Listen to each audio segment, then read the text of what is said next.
you haven't played Counter-Strike in a while, it's easy to forget how unforgiving it can be.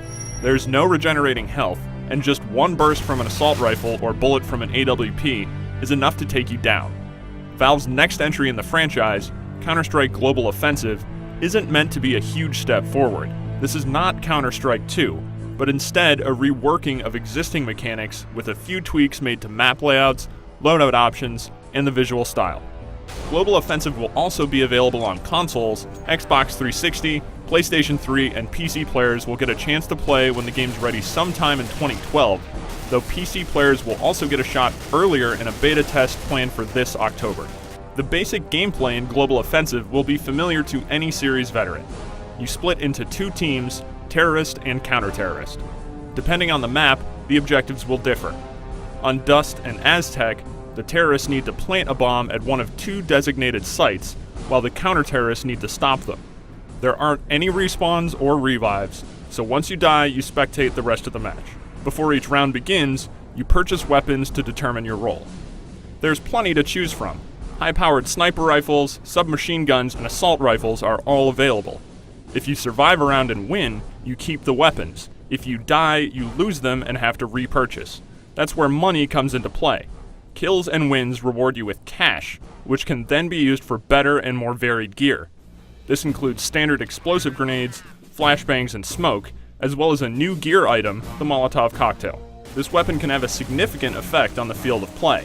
It does damage over time to anyone standing on the flames it creates, though once you step off the fire, the damage over time stops.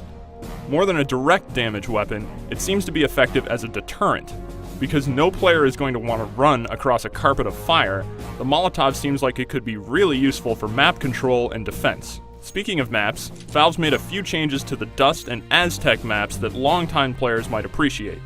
The underpass area on Dust has been widened significantly, and a new stairwell leading up from the underpass serves as a great exit point for terrorists who would previously have been pinned down by counter-terrorist snipers.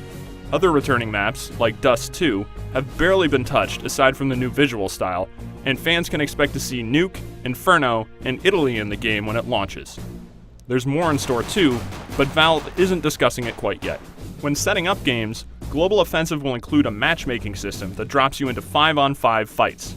You'll have a skill ranking, so ideally you'll be shooting players of appropriate skill levels, and bots of corresponding difficulties will be subbed in when human opponents aren't available.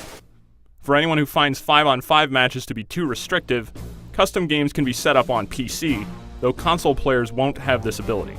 With more weapons to play around with, like the stun gun, and a few other minor changes made to the gameplay, Global Offensive manages to differentiate itself just enough from previous Counter-Strikes to stand out. Even with changes, this still feels very much like Counter-Strike. Fast, punishing, and a lot of fun. For more details on Global Offensive, head over to IGN.com.